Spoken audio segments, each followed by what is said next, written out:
हम वीडियो में class 9th के फिजिक्स का इंट्रोडक्शन लेते हैं। तो आज हम देखते हैं इंट्रोडक्शन ऑफ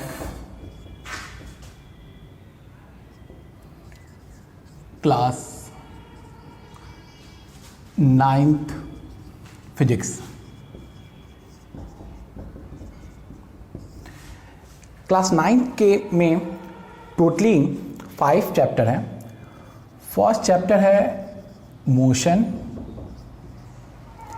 सेकंड चैप्टर है लॉ ऑफ मोशन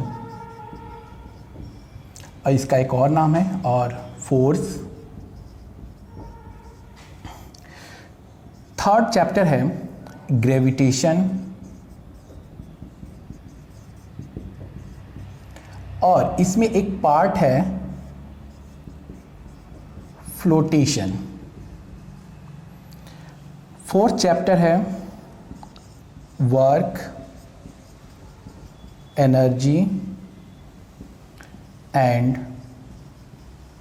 पावर और फिफ्थ चैप्टर है साउंड।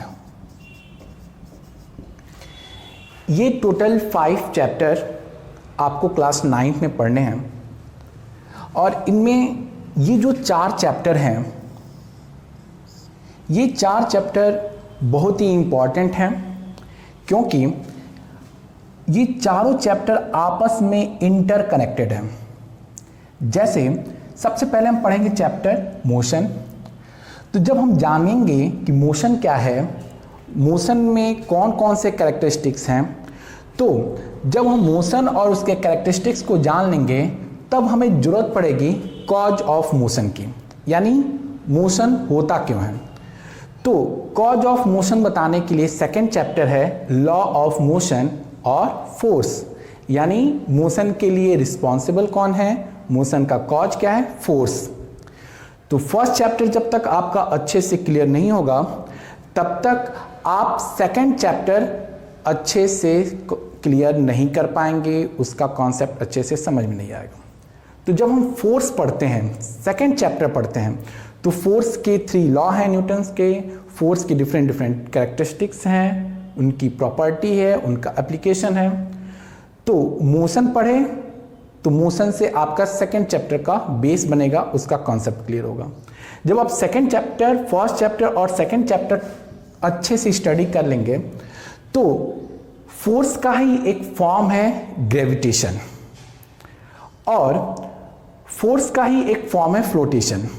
नेचर में ये दोनों फोर्सेस एग्जिस्ट करती हैं और इनकी खूबसूरती ये है कि ग्रेविटेशन एक डाउनवर्ड फोर्स है और फ्लोटेशन एक अपवर्ड फोर्स है।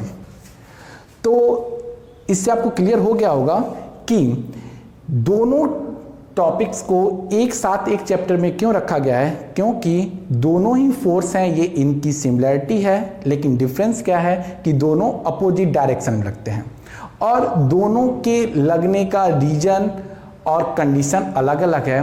तो हम दोनों को अच्छे से पढ़ पाएँ, समझ पाएँ और इनके बीच डिफ्रेंशिएट कर पाएँ, तो उसके लिए सबसे पहले हमें सेकेंड चैप्टर क्लियर करना होगा। तो जब फर्स्ट चैप्टर अच्छे से पढ़ लिए, सेकंड चैप्टर अच्छे से पढ़ लिए, थर्ड चैप्टर भी जब अच्छे से पढ़ लिए, तो इन तीनों चैप्टर का यूज हम फोर्थ चैप्टर में करते हैं वर्क, एनर्जी एंड पावर में। तो आप वर्क की डिफिनीशन देखेंगे, उसमें फोर्स का भी टर्म आएगा, डिस्प्लेसमेंट का भी टर्म आएगा। फोर्स का टर्म सेकंड चैप्टर से, डिस्प्लेसमेंट का टर्म फर्स्ट चैप्टर से, फिर आप वर्क डन अगेंस्ट ग्रेविटी निकालेंगे, यानी आप थर्ड चैप्टर में आए। तो इस तरीके से फोर्थ चैप्टर को पढ़ने के लिए प्रीवियस की तीनों चैप्टर का कॉन्सेप्ट क्लियर होना चाहिए।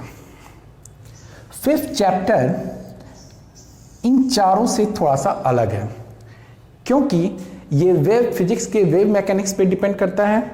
तो इन चारों के पढ़ने के बाद हम एक नए तरीके का फिजिक्स पढ़ेंगे, साउंड, जिसमें हम वेव्स की बात करेंगे, हम एम्पलीट्यूड की बात करेंगे, फ्रीक्वेंसी, वाइब्रेशन, इन सब की बात करेंगे। तो फिफ्थ चैप्टर है हम लोग का साउंड। तो बच्चों 9th की फिजिक्स पढ़ने से पहले आपका एकदम माइंडसेट क्लियर होना चाहिए कि ये जो शुरू के 4 चैप्टर हैं, इन शुरू के 4 चैप्टर्स को इन्हीं के सीक्वेंस में पढ़ना होगा।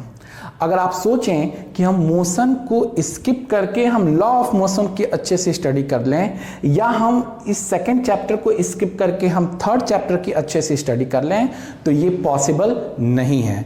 ये खुद को धोखा देना है और अपने टीचर और अपने पेरेंट्स को धोखा देना है। तो याद रखिएगा, जब आप 9th की स्टडी शुरू कीजिएगा तो सबसे अच्छे से कॉन्सेप्ट क्लियर कीजिएगा मोशन का। जब इसका कॉन्सेप्ट क्लियर होगा तो मेरा ये अनुमान है कि 50% आपके सेकंड चैप्टर के कॉन्सेप्ट क्लियर हो जाएंगे। अगर इन दोनों का कॉन्सेप्ट अच्छे से क्लियर है तो 75% कॉन्सेप्ट आपके थर्ड चैप्टर का क्लियर हो जाएगा। और अगर आपके इन तीनों का कॉन्सेप्ट क्लियर है तो फोर्थ चैप्टर का कॉन्सेप्ट 80% ऑलरेडी क्लियर हो चुका रहेगा। तो आपको फिजिक्स की स्टडी इसी सीक्वेंस में करनी है।